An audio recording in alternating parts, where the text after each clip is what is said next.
Aloha, I'm Bill Harrison, and would like to welcome you to a special edition of Faith in Politics. We're going to explore some interesting issues as Christian lawyers today.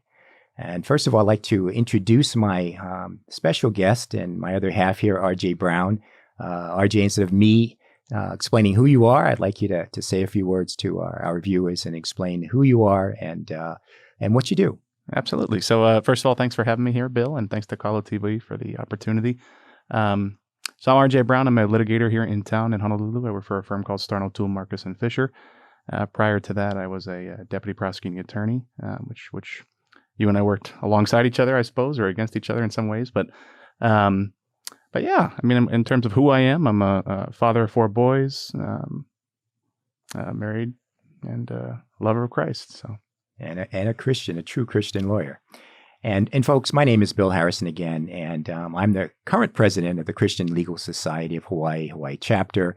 And I've been litigating for about 40 years, and I do pretty much criminal defense work is a mainstay of my practice. And I've had the opportunity of knowing RJ even before he started practice. He was one of the students in our Innocence Project class, and he was one of the brightest guys in our class. So I was happy to see him as a prosecutor initially, even though our Innocence Project class is based on the defense of individuals who are wrongfully accused of crimes. I just understood his integrity and was very happy to see him on the other side when we had cases. Appreciate that, Bill. So, RJ, we have an interesting discussion today. We have a discussion on a true Christian lawyer. What is a true Christian lawyer? That's the discussion we're going to take on today. And it may seem to be like a fairly easy or simple discussion, but really it's not. And I want to, first of all, ask you from your perspective, first of all, when did you become saved? And also, how has that affected your perspective in terms of going to law school initially and then ultimately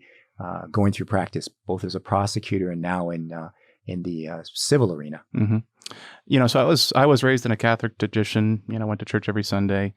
Went to college, ended up drifting away from that, and was relatively indifferent to faith and indifferent to any relationship with Christ or the Creator. And then as I kind of progressed with my life, I got married. I ended up going to law school, and it was when I became a prosecutor that I really started to take an interest in faith and start to pursue it with any type of earnestness. And I don't, it's a longer conversation, I suppose, but I think what happened was that eventually, like so many of us do, I kept doing things my way, and they kept not working out in the way that I felt right with. And eventually, my cup overflowed and spilled over, and I dropped down to my knees and I asked him to find me, and I asked to become his. And throughout that process in the prosecutor's office, I was able to kind of rally around a couple of Christian brothers who helped guide me through that process, and ended up getting baptized a few years ago now, and it's absolutely radically altered my day-to-day life, whether as a father, as a husband, but certainly from a legal perspective. It has informed the way that I practice. It's informed the way that I think about my quote-unquote adversaries. It's informed the way that I try to present myself, and in this ever ongoing difficulty of being a zealous advocate, of doing the job that we have to do, which is to represent different parties and different interests, but to do it in a way that's completely consistent with my relationship with Christ and my understanding of what I'm obligated to do as a Christian. And that raises a lot of interesting, difficult questions on a day-to-day basis. Great. And it's the same thing with me. I believed I was a Christian for 30 plus years, being affiliated with a traditional Christian church. But I really didn't understand really the word and the truth in the word and salvation. So 4 years ago, I got saved, and it really changed the whole outlook of who I am, what I'm supposed to be doing, and the nature of my practice. Mm-hmm. My practice consists of, slash and burn. I'm a criminal defense attorney, and my job is to destroy, the cases that you folks, when you're a prosecutor, put together, the state puts together against the clients. And my initial response to that job was very simple. I was protecting this person, male or female, against the world. And my purpose was to basically destroy anything that was in the path of helping my client get to the point that the client needed to get to. That perspective changed about 4 years ago. And one of the things I want to talk about today is, what is our role as a true Christian? How do we reconcile that with our obligations to our clients and advocacy? And also what perspective our job is in terms of how we approached it from the inception, from the time that we actually raised our hands and swore under oath to uphold our Constitution, both the federal and state. And how do we go about that if that Constitution and those laws contravene our Christian ethos? So that's a topic we're going to discuss today. But before we get to that important point, I want to talk a little bit about this organization that we're both involved in. And I really am so blessed to be involved in this organization called the Christian Legal Society in a Hawaii chapter. You're a member. I'm happy to see you as a member of that chapter. You're the young blood that's coming into that organization. And I am current president of that organization. And just wanted to speak a little bit about that. First of all, the Christian Legal Society was formed in 1961. And the whole purpose of that society was to obviously assist people who are needy, to protect religious freedoms and First Amendment expression as well, and to teach, the young attorneys coming up through law school, and to assist in a mentorship program for them later on, and also to have fellowship with other attorneys who are going through issues such as we'll be speaking about today. So that's the whole purpose of the Christian Legal Society. We in Hawaii take our role in that society as an important role, and our attempt is obviously to carry on that mission at a local level in our community. How did you get involved in CLS, first of all? I found CLS, I bumbled my way into it. I think when I was actually going through the process of really exploring and trying to develop a relationship with Christ, and when I got found and saved in that way, I was looking for camaraderie. I was looking for some kind of a connection within the legal world, because I found a very tight-knit group of the prosecutors where I could talk about faith, and we could talk about our struggles and how we're meant to conduct ourselves. But the legal profession as a broader whole, I felt, as I think we've alluded to, it presents certain difficulties with how to be a man of faith and how to do the right thing according to Christ. But also you have these obligations to the Constitution, to the state laws, to your clients, whoever it may be. And I started just Googling, are there Christian attorneys anywhere? And that's how I sort of initially became affiliated with the case. But then what happened is when I left the prosecutor's office, I ended up going to work for a civil law firm. And in that process, one of the partners at my law firm, a man by the name of Trevor Brown, who's not related to me, but a really good man, he's a strong individual of faith, and he was a very important in my decision to go to that particular law firm, because I felt he was so open and clear about it during the interview process that it really put me at ease that, hey, you can do this the right way. You can be an effective attorney, you can be an effective advocate, and still completely adhere to Christian principles. And so he was a real anchor for me. And I think he has been a part of CLS for some time now, and he really got me in it more earnestly and asked me to partake in the meetings. And after some time and taking my sweet time to get about it and to really dive in, I did, and I found it to be one of the best decisions and experiences and opportunities that I've had as a lawyer, just to be able to rally with other attorneys, to have our meetings, to devote ourselves to these higher principles, and to openly talk about how we're going to spread the word and do God's work. It's been great. Awesome. And similarly, that's how I got involved as well. I had a coffee with Alvin Nishimura, who's a judge now. Mm-hmm. And Alvin was a member of CLS, and we had some discussion. And he asked me one time, he said, hey, do you want to join, or are you a member of a Christian Legal Society? I said, I didn't even know there was a Christian Legal Society. I said, no. He said, well, come to our luncheon and, please come to our next meeting. And so that was a few years ago. And here I am sitting in the the seat of leadership of this organization. And I was a reluctant leader at first, but as I got involved more and more, God works on you, and He's given us, both of us, talents that He expects us to utilize to the glory of His name, and so I think I've grown into the role more or less. I can affirm that absolutely. I was my friend. pulled kicking and screaming into that position, but I think I've grown into it, and I really appreciate being able to sit in meetings with my Christian brothers and sisters, go and do projects together, and reach out to the community. So thank you for that. Thank you. Let's now delve into this discussion. Sure. And that is, what is the role of a Christian lawyer? Okay, as I mentioned before, when we start our practice, we have to raise our hands, right? And we have to swear to uphold the Constitution, both the state and federal Constitution. And I had no problem doing that when I initially started the practice of law. I didn't even think about it. I just raised my hand. I was just so happy to get through the process and the gauntlet of law school and the exams to get to become a lawyer, that you just basically raise your hand and you're beaming and you say, okay, absolutely, I will uphold the Constitution, without really thinking about that. Okay. And now that I'm in this role, I think back to that point and I wonder, should we as attorneys, before we do that, before we raise our hands, and swear to that, should we think about that? What's your thoughts on that? I think that's it's a big question. I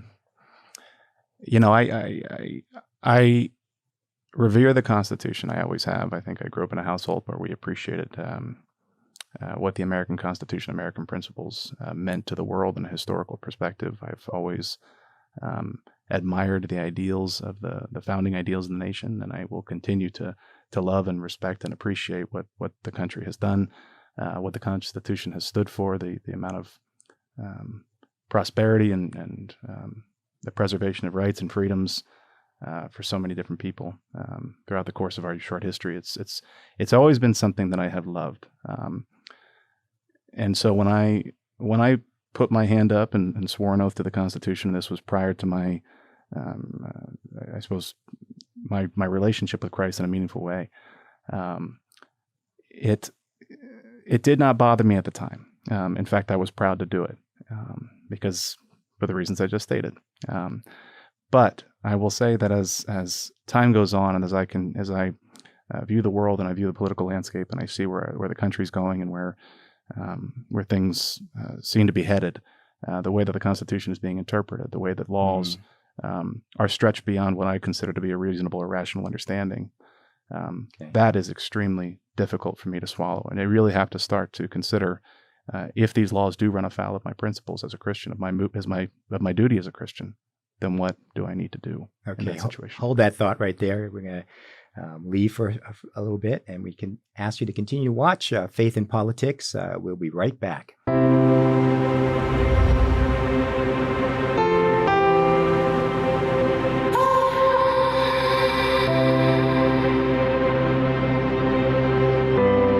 Nobody delivers good news to Hawaii like Kalo TV delivers the good news. Because we're the only local Christian TV station that's right here, on island, understanding our culture firsthand. A handful of creatives with one singular mission: to take the message of Christ even further and stronger with high-definition clarity. We are striving to reach across the Hawaiian Islands with clear, creative, and constant content that expresses the heart of Christ. Encouraging and uplifting programs broadcast through new infrastructure with next-generation technology, service, and coverage. Because the more you access Kalo TV, the more your faith will grow and be uplifted. And the more your faith is uplifted, well, this is why we do what we do. Whether it's over the air, cable, or online, the message is unmistakable. What is our mission? You, the body of Christ, encouraged, growing, empowered. What about your mission? Are you ready to partner with Kalo TV as we reach Hawaii with the good news? Come and join us. Can't wait to meet you. Help us spread the good news. The only thing missing is you. Come on out! Help us bring salt and light to the islands with the message of aloha. Kalo TV. Broadcasting aloha 24/7.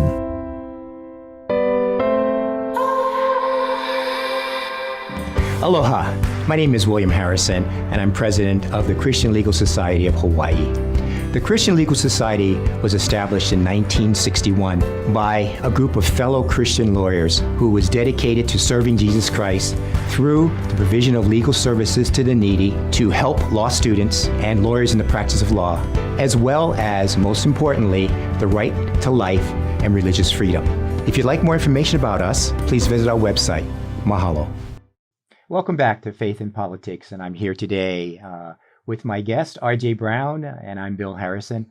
R.J., we left off with this concept of us as attorneys, we have to obviously uphold the Constitution, and it's our sworn duty. Our court requires us to get involved in the constitutional precepts and uphold those, basically. That's how our system of justice works. It's on a premise of we are following and definitely proceeding on constitutional grounds. And you mentioned that that's important for you because obviously the Constitution is something that you respect, and I do too as well. Sure. The problem here becomes when that Constitution breaches that line, right? That Christian line, and I can throw out some examples of that. For instance, one of the basic premises of Christianity and Christ was protection of life. And so we have issues now, and they're going to be up to the Supreme Court with regard to abortion and those sort of issues. And so then it becomes a question for us. And how do we reconcile that? So we were discussing that, and I cut you off, unfortunately, at the break, but let's jump back in. Sure. So I'll tell you that, when I try to center myself and figure out what are my priorities, who do I owe allegiance to, like you said, we've sworn an oath to the Constitution. We've sworn an oath to uphold these laws that we have in place. But at the same time, my role is to be in this world, but not of it. And I have to have certain lines that I draw internally and that I understand through my love of Christ and faith in Christ. I know that there's certain lines that I cannot cross. And so, if the law was to ask me to violate a Christian principle, then that's certainly something that I would have to deal with. You try to do it in an appropriate way and through the appropriate channels, but it does create a great deal of tension and a lot of friction in a way that, maybe I'm too young in my practice still that I'm not exactly sure how to handle it. But the issue of life, my faith dictates that I have certain views on this, and I just happen to have those views regardless. And how do you do that if the laws of the land violate some of our most fundamental principles? What do you do? What do we do as attorneys? What role do we have to play? Yeah, that's a very good and difficult question. And as I would explain to you off air, I was at one point in time a member of the American Civil Liberties Union of Hawaii, and that basically is an organization that supports constitutional principles to the T. I mean, that's the whole purpose of the organization, is that they support and uphold all the rights in the Constitution. And our Constitution has been changed over, a number of years, and rights to privacy have changed over that course of time. And I was an ardent supporter of that principle until I was saved, until I read the Bible, the Word, the truth, fully, and read it through, both the Old and New Testaments. And I really understand that, we have an obligation to follow, as the Bible says, the government and the government laws. But we also have the paramount obligation is to follow the Word. And when they intersect and they conflict, then we have to take a different position. And so I had to step away from my previous affiliations, because clearly now I understand what my obligations are. And really, as you explained earlier, and I will continue to work through, is this: it's a very difficult thing to do, but ultimately, we have to honor our obligations to the Word, to the law, and that is the ultimate law. Right. We are required to follow as our government says that for us to practice, we have to do certain things. And so we have to raise our hands to swear to uphold the Constitution. But that becomes a point where if I cannot agree with that premise because it violates my Christian ideals, then I have to step away and challenge that. And we're running into that issue all the time now, and it's getting even more, obviously volatile when we get into issues where we have the bulk of our community now is agreeing, and I really fully support the idea of equality with regard to sex, sexual orientation, religious perspective, but we have to draw a line somewhere. A lot of times when we talk about these issues and we compare them to what we're supposed to be doing as Christians, and we're going to talk about this a little bit later on in some of the cases that have come up, like Cake Shop and Fulton, and we just had a webinar on that, and you can and for our viewers out there, you can go on YouTube and tune into that webinar on Decalo TV, and I find it fascinating that we're dealing with these issues, and as attorneys, we have to consider our perspectives, but we also have to consider what is right, and that's a challenge that we have to face. So let's go back to the trial practice. You were a prosecutor, and I'm a trial attorney. There's certain things that get in our way in terms of what we're supposed to be doing as in terms of advocacy for our clients, but in our Christian ethos, how do we approach these things? So let's go back to you as a prosecutor. Trial practice is a competitive practice. Our whole thing is, to win. That's really what we've been really taught in law school, right? Mm-hmm. Is the purpose is for us is to advocate on behalf of our clients. We're protecting our clients' rights. We're advancing our clients' rights, and we're supposed to win. But that presents problems. Let's talk about that. Well, and particularly, I think in the context of being a prosecutor, right? Look, I'm a former athlete, former football player. I've always loved competition. I love to win. I love to work hard. Anybody that gets themselves engaged in this type of a job, the adversarial nature of it, you have a chip on your shoulder, and you want to do the job correctly, and you want to do it to a high level, and ultimately beat the other guy at the end of the table, because there is something inherently there. You don't want to lose. It's not the way I'm built. It's not the way most trial attorneys are built.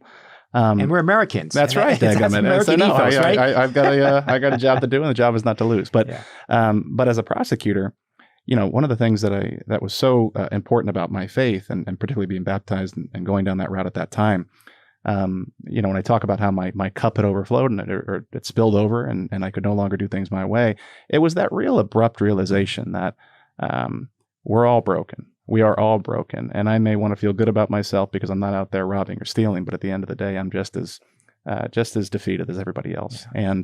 And that really is an equalizer, and it forces you to realize that no, you're not some guy on a white shining horse. You're a broken individual who, by the grace of God, has been saved. Thank goodness. And you take that in a very real way. So when I'm looking at a defendant, I don't see a bad guy. I see a broken guy. Now, that doesn't mean that I don't believe in the value of seeking justice and accountability to the extent that I think that benefits both the defendant, both a victim in a case, and I will do my job as well as I can.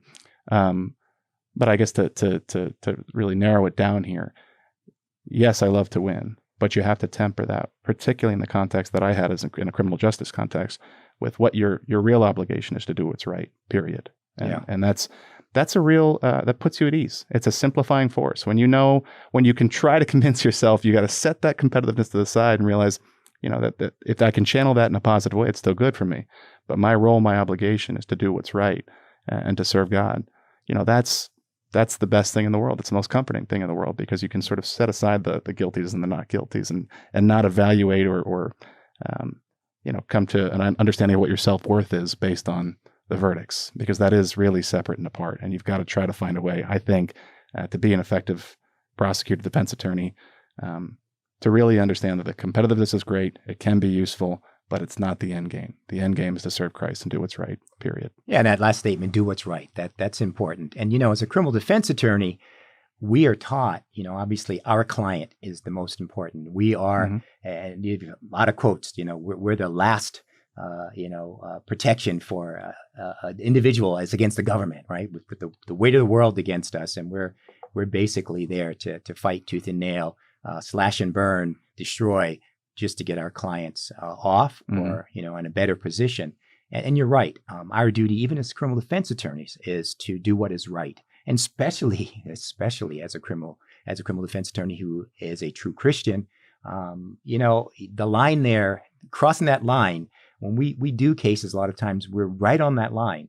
And actually our professional standards and our rules allow us to do that, right? I've had individuals come up to me and tell me that, the thing about lawyers is they have a license to lie, and if you think about that, I mean, it's a terrible thing to say about us, but I can understand their position on that because, we get up. One of the first things we do as a criminal defense attorney is I get up and I say, my client's innocent until proven guilty. And they look at me, a lot of people and friends of mine who say, how could you do that if the guy's guilty, right? But that's what the law allows us to do. Now, question is that right in terms of our Christian ethos?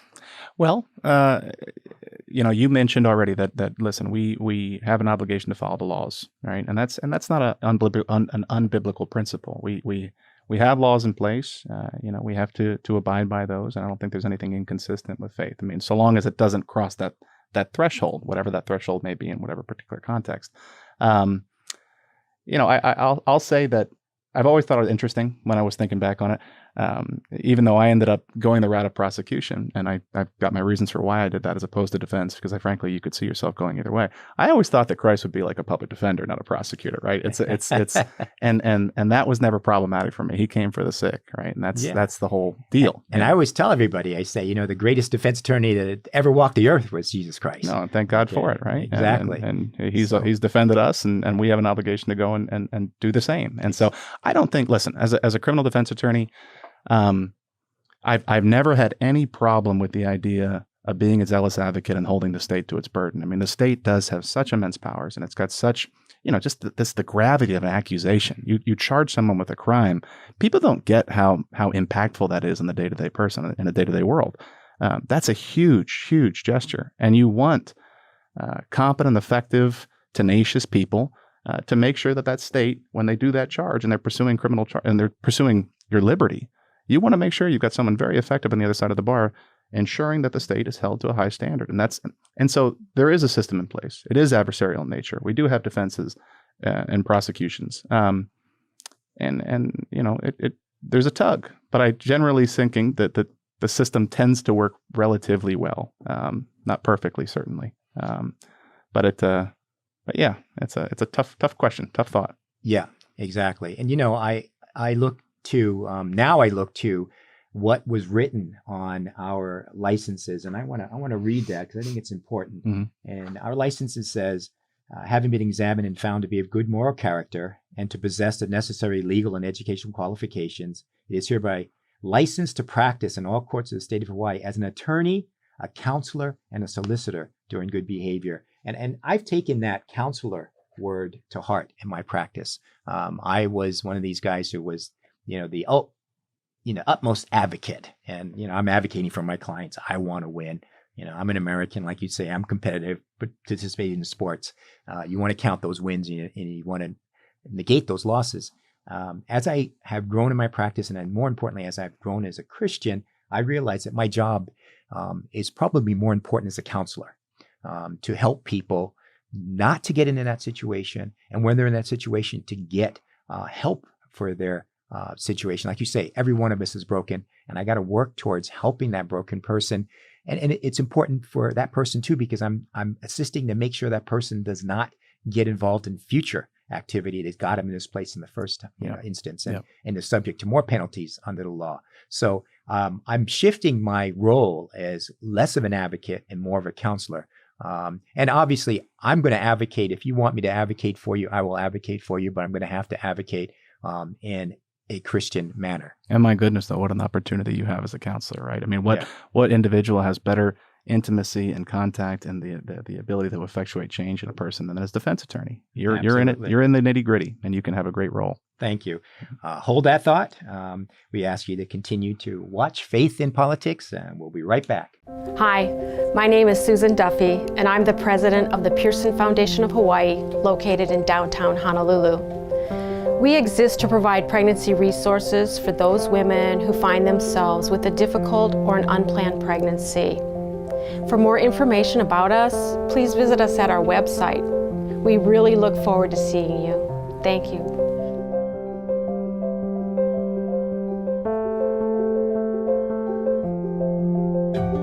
We have a mission here at Calo TV. We continue to be the only local Christ-centered media outlet in Hawaii. God has planted this station to nourish believers and to harvest souls for eternity. It's a calling we hold dear, and today we need your help.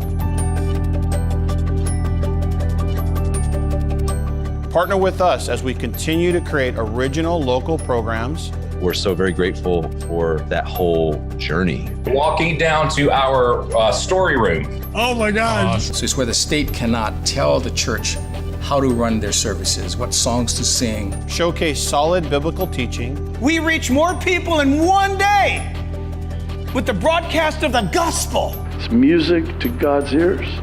Improve our infrastructure and influence social media. In these dark and disruptive times, there's never been a greater need to be rooted in God's Word. The Calo plant has been a sustaining food in Hawaii for centuries, and Calo TV aims to bring much needed spiritual nutrition to these islands. Are you willing to labor with us for Hawaii, for your ohana, for the next generation?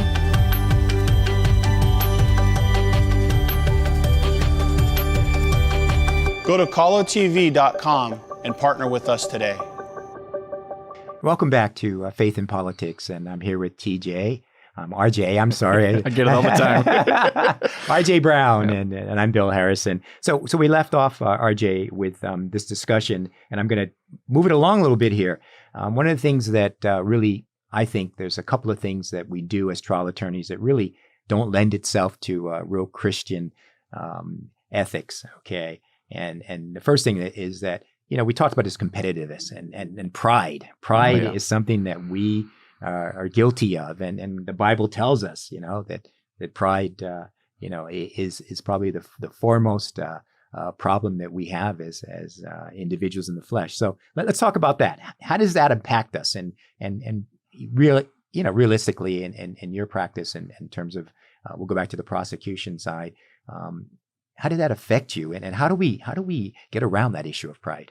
I think it's, look, that is the issue, right? That's the issue. And when I think about it, again, through the lens of the criminal practice side, very related to what we were just talking about. The pride thing is, it's this need to be victorious. It's the need to be perceived as being the more competent advocate or the more capable advocate.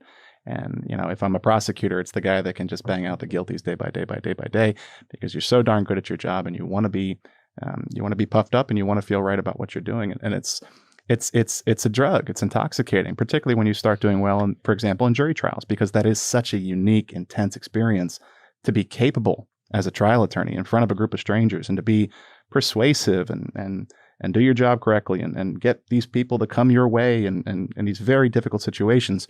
That is a surefire way to boost an ego. But then, my goodness, the red flags have to go up at that point, and you've got to understand very quickly that, oh my gosh, I'm doing this for the wrong things, and this feeling that I've got inside of me, this need to be admired, is so dangerous to my soul, and it's so dangerous to who I am. Absolutely, and you make an important point there with regard to the adrenaline rush. As trial attorneys, and you know this very well. That's a drug, that adrenaline rush. And that's caused a lot of downfall for attorneys. I know personally, and I'm not going to mention any names, but I know attorneys that ultimately got involved with illegal drugs. Yep. Alcoholism, it's rampant in our profession, especially trial attorneys, because of the stress. And as you say, that adrenaline rush we get. When we get that verdict and it comes in and it's favorable, our whole complexion changes, our whole life changes, right? And people become junkies to that. Mm-hmm. And if they can't get that, they go to other things. And we have drugs in our society like methamphetamine that it's unbelievably destructive, and it doesn't spare anyone. Nope. And I've attorney friends who unfortunately got involved in that as well. And that comes from this whole issue of this this rush. And so, how do we temper that down? How do we really do our job, but understand that pride and what that ultimate objective of that rush is really not the important point that we do. Yeah, I think I think it's a day by day thing. I think it's a year by year thing. But I think I take great joy and comfort in my relationship with Christ, and knowing that He is the end all be all. He's that individual, that creator that I'm trying to strive to prove myself to and to be good in front of. And He is sanctifying me and working in me, and I know He is. And I think it's casting. I think so much for me, my personal battle with pride. It's rooted in deep self-doubt and anxiety, right? It's this idea that I am not capable, and so you're trying to prove that. And when you get those little glimmers of hope that you might actually be as good as you might want to be, you latch onto that stuff. And for me, it's being able to cast those anxieties into Christ and to be so grateful to be able to do that. That I've got a Creator and a Savior that's given me the opportunity to put it onto Him, and that has that soothing, cooling effect where. I don't always succeed in that way. I'm not always able to sort of set those prideful competitiveness feelings to the side and focus on what my real role is. But I like to believe, and I hope that over time it's becoming easier to do that as I grow in my faith and as I grow in my relationship with Him. And hopefully that's how I try to do it, right? Yeah, that's an individual battle. That's a wonderful way to do it. And, I've gotten to the point where I've had a number of trials since, I've realized what my mission is. And I always look at it this way. It's God's will. God had planned out what's going to happen well before I got involved. And it's not me doing anything. It's Him working through me. Right. And, all of my whatever gifts or talents I have are because of Him and through Him. Amen. And so ultimately I walk into the case as saying, whatever happens here, God, it's your will. And I just, pray that I can walk that path and glorify you in doing what I'm doing. And at the end, I have had decisions come both ways, losing end and the winning end. And in either way, to me, I walk out of that courtroom nowadays with a different perspective. Oh, I love it. Yeah. When I lose, I didn't lose. No. Okay. This was the will of God. This is what was going to happen. And if I win, the same thing. I don't get high. I don't get low. It is what it is, based on my belief that I'm glorifying God by doing the best job I can, the most ethical way I do that job, and everything is fine. Well, and I tell you, just talking about that, right? Like how, what we're selling, right? This relationship with Christ and this ability to be put at ease, regardless of what the outcomes are, that should be so attractive to the legal profession. It should be so something that people are chasing out, because our profession is so rampant with stress and abuse and drugs and alcohol and whatever it may be, because it is such a difficult job. It is such a high pressure job. Exactly. That I don't know how people do it without them. Honestly, I agree with you. Yeah. And the thing is that unfortunately we're pulled by the world. You turn on the TV, and if you're not driving the fastest car, living in the best house, earning the largest earning, if you're a lawyer, you should be making 9 figures. And that's the pull on us. That's the flesh of the world. And the beauty here is that this is just a wisp in time, and we have eternity to deal with, and we have eternity to face, right? Think eternally. And so we need to educate our Christian brothers and sisters in the law that driving that fast Porsche is not the end all be all. That thing's going to rust and fall apart, and you're going to want something new. That really what we should be doing is glorifying the person who's given us salvation. And if we can reach that, and we have that, like you say, that peace, that content, then everything else works. Amen. In every way, right? Amen, brother. I tell you. And so, so I have a couple of other things that I think, and we can talk about this, is what are these problems that jump in our way? And the other thing is the zealous advocacy, right? Because our rules tell us to be zealous advocates. Got to do it. We do, right? How do we reconcile that with this Christian belief? And and you think about Christ. Christ was a servant. He always spoke about servanthood, and not the other way around. And so this advocacy. You never saw him being what we call a zealous advocate in terms of how he went about his life. He spoke in somewhat almost hushed tones as to what he believed, and there's very few instances where he actually got angry, and he got angry for specific reasons, as the money lenders are in the temple, making the place into a house of business instead of a house of worship. But how do we, as attorneys, with the rules telling us that we should be zealous advocates, how do we temper that? All awesome questions, right? And I think it's when I think about zealous advocacy, this ethical obligation that we have to each of our clients, I get the impression sometimes that lawyers misinterpret what that means, and they think that by being a zealous advocate, you have to be obstinate or rude or disrespectful or overly aggressive, and that is advocacy. But I just think that's a misinterpretation of what we're trying to get at. You don't have to be a jerk to be a great attorney. You just don't, and you can be kind and loving and respectful and decent and forgiving. You can have all those attributes that we hold up as dear and true and right, and you can incorporate into your practice all of it and still be an incredible advocate for your client. In fact, I think in the long run, you're a far greater advocate if you're espousing those types of values and you're carrying yourself with that type of demeanor. But now that said, I had a deposition yesterday where I got a little heated, and you get drawn into the moment, and sometimes you forget who you are and who you serve, and you fall down and you get back up. And again, that's the joy of the relationship with Christ, is that He keeps helping me get back up. So certainly not expressing any success over this in the sense of I in all manners and in every way am a zealous advocate in the correct way, because I'm not. But I think just being reminded that zealous advocacy does not mean overt aggressiveness or rudeness. That's not what it is. It's using the tools that God has given you to do the best possible job that you can do within the frame and the context of knowing that you have a role and an obligation to do what's right in every circumstance. And you can do what's right, and you can tell the truth, and you can do this job correctly and still serve Christ. And I have to believe that. And I do believe that. Yeah, because I see guys like you that do it. Well, you have to if you really consider yourself a Christian. Amen. Okay, and the problem here is too, and I'm going to get to this point of it as well.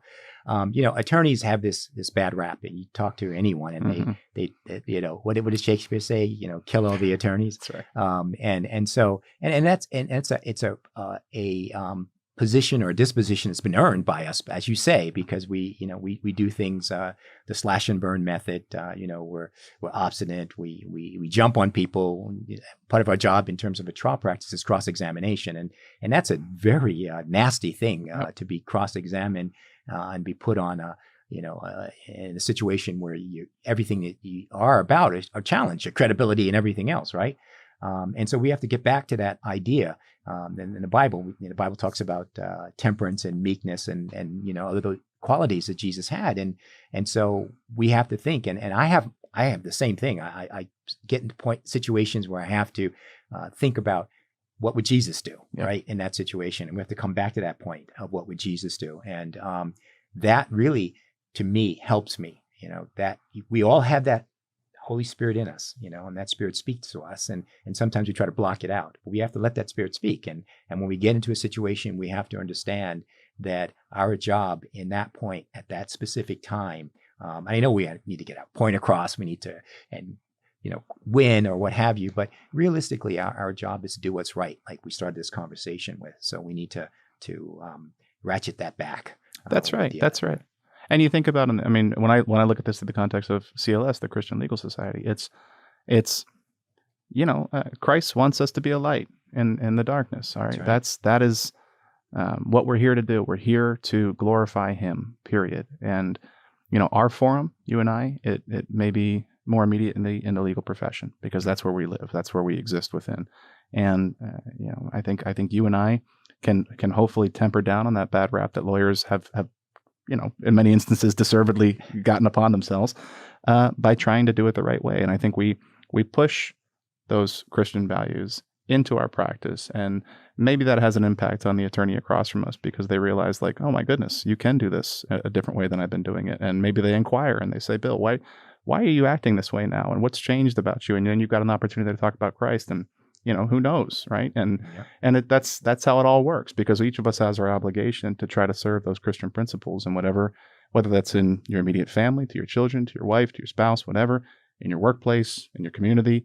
And what I love about CLS and what I love about what you're doing as the president, what I get to be a part of, is that we get to try to figure out how to be a more effective light for our community and to try to get the legal profession pushed in a more Christian manner. Yeah. And as my pastor says all the time, go, win, baptize, and teach. That's our mission, right? Yes, sir. And so I really have taken on that ethos. I love it, Bill. Yeah. I love it. So we're going to go into our next session. So we're asking you viewers to watch Faith in Politics, continue to maintain this channel, and we'll be right back.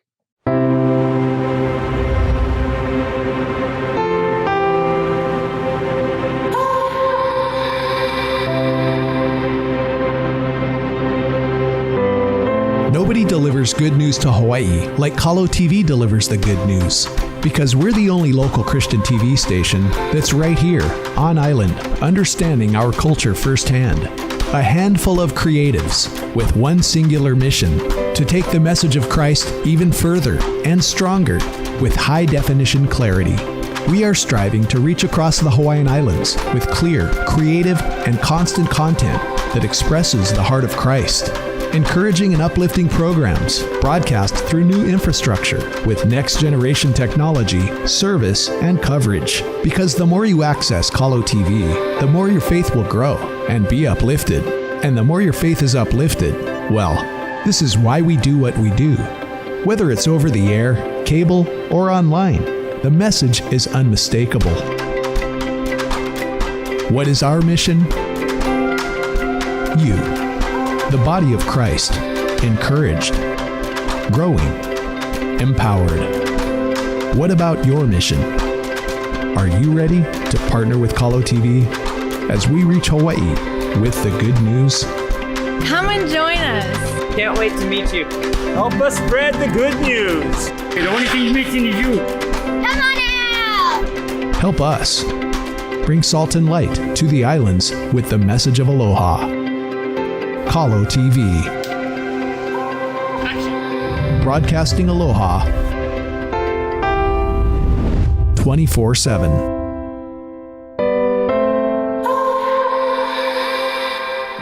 Aloha. My name is William Harrison, and I'm president of the Christian Legal Society of Hawaii. The Christian Legal Society was established in 1961 by a group of fellow Christian lawyers who was dedicated to serving Jesus Christ through the provision of legal services to the needy, to help law students and lawyers in the practice of law, as well as, most importantly, the right to life and religious freedom. If you'd like more information about us, please visit our website.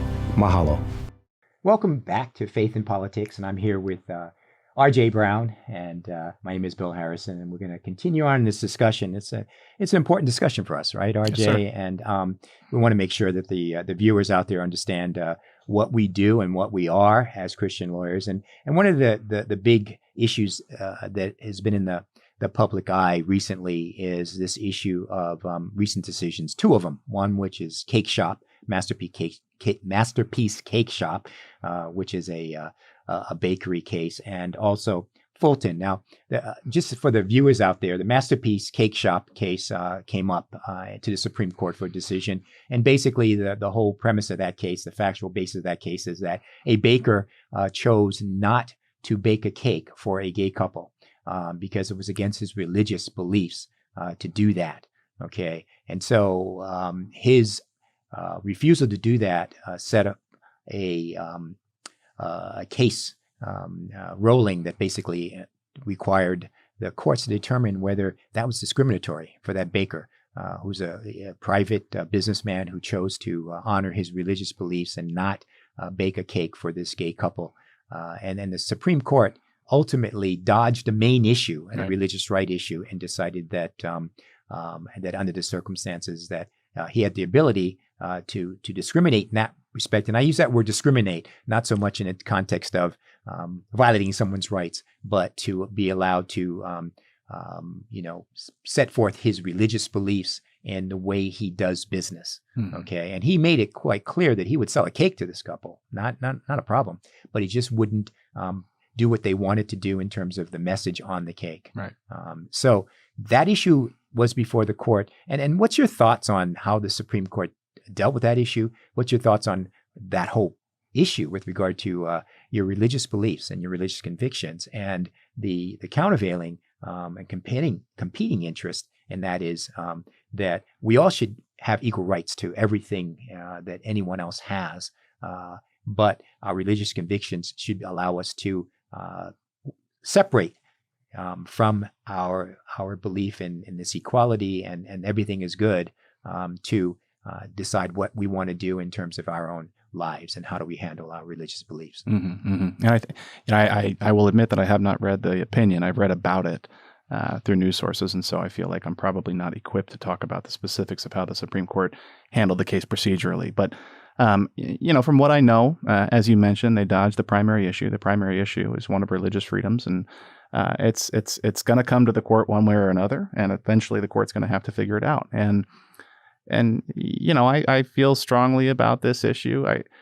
It's complicated. My faith teaches me to be kind and compassionate, and in all circumstances and all scenarios, and to not be judgmental, because that's not my role. But at the same time, religious freedom and liberty is so fundamental, and the idea that a person can be dragged into a courtroom and go through this incredible litigation process all the way up to the Supreme Court because by his religious convictions, he chose, not to make a cake for a very specific situation. I think it's indicative of the larger assault on religious freedoms in this country. I mean, over time, we are losing our rights, and I fear it. I fear where the precedent is. I fear where it's going to go. I fear how a decision, for example, if they were to find that this cake maker was being discriminatory and that he had a legal obligation to make whatever cake and whatever message was requested of him, no matter what. I don't know how far that gets pushed, but I have concerns about where it could go. And so, again, not having read the opinion, I feel like I'm probably talking a little bit out of the side here and not with any authority, but just as a general matter. It worries me. All this stuff worries me. I look around at our world today, at our country, at our culture, and I don't. It's sad and disappointing. It seems we're just getting more and more lost and more caught up in the darkness. And I don't want to be a pessimist. I got to be an optimist and got to have that joyous feeling that we're entitled to have in a relationship. But absolutely. It's worrisome. And I agree. Jesus tells us that the two greatest commandments is love your God and love your neighbor as yourself, right? So love is important, and I totally agree that everyone should have equal rights in our society, no matter what their persuasion is. But the First Amendment was there specifically because our forefathers believed very, very vehemently that they were being persecuted religiously, and they wanted to make sure that when they founded a country that we'd have religious rights, and that our Christian principles can be, they're held to the highest degree, and that we can practice our religious beliefs. And if, as a private individual, if you choose to take a stand on, for instance, like this baker did, and other issues such as abortion and so on, you should not be forced to to basically give up your religious beliefs because someone passed a law that says what you're doing is discriminatory. Because in reality, this individual basically said, I'm not discriminating against them. I had no problems. They have that right. I just choose not, because of my beliefs, to do what they want me to do. And I think that's an appropriate response to that person's strong-held religious beliefs. Right. I mean, they're compelling speech, and they're forcing you to espouse a message that you don't believe in. If I was to go up to some random artist in the street and say, "Paint me a cross," and he said, "No, I don't like that," do I have the ability to essentially overt his creativeness and say, "No, you will do what I say because that's my expectation"? I mean, I just think it's incredible, and it blows my mind that we can think that people can force a cake artist to put a message that he doesn't agree with, has a moral problem with, or whatever it may be. And that's deeply problematic. And so much of what we do in the law is about precedent, right? It's where does this go? Exactly. Because once you take a step forward, it's very difficult to take a step back, but you can continue to take those further steps forward. So if you start saying that we're going to give people the the ability to compel people to do what you want them to do, or in the context of a KDRS, where does that go, and where does it stop? And that's always extremely problematic. Yeah. So, and then we move on to the Fulton Street one real quickly here. The Fulton case is basically similarly, there was a Catholic organization that basically did screenings for placement of foster care, and they chose not to place certain individuals because it was against their religious mandate for that agency. And the Supreme Court then again sort of dodged this, and it similarly to the Cape Shop case. Where do we draw the line? I mean, how do we understand and make the world at large understand, our country understand that we have these religious convictions, and we should be able to espouse those convictions freely, and that's what the Constitution allows us to do.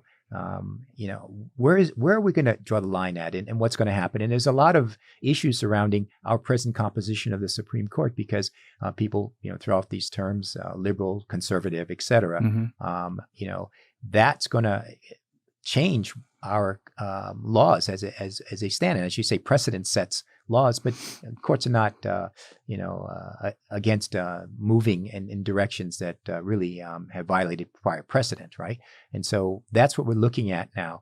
And how do we, as Christian lawyers, what is our obligation in these situations? That's a critical question. And we don't have a whole lot more time to do this, and we could probably spend another episode solely on this. Sure. But I wanted to also reach out to individuals out there and specifically let, number one, law students understand that we as a Christian Legal Society, part of our mandate is to help and mentor law students, also to get law students involved in the Christian walk through their practices and their education. So we're there for them as well. We're also there for the fellowship of other attorneys, and we offer that to attorneys as well. And they can go to our website, the CLS website, to join. We had a unique position this year of getting our association, our society, as part of a specialty association with the Hawaii State Bar Association. And so we're recognized now as that specialty bar association. So we offer that as well to individuals out there. Last minute words on behalf of Christian Legal Society, RJ. No, just so grateful to be here, to have this opportunity. Thank you to Kalo TV as well to getting us on here. And yes, and indeed. Just to your question, what do? We rally together.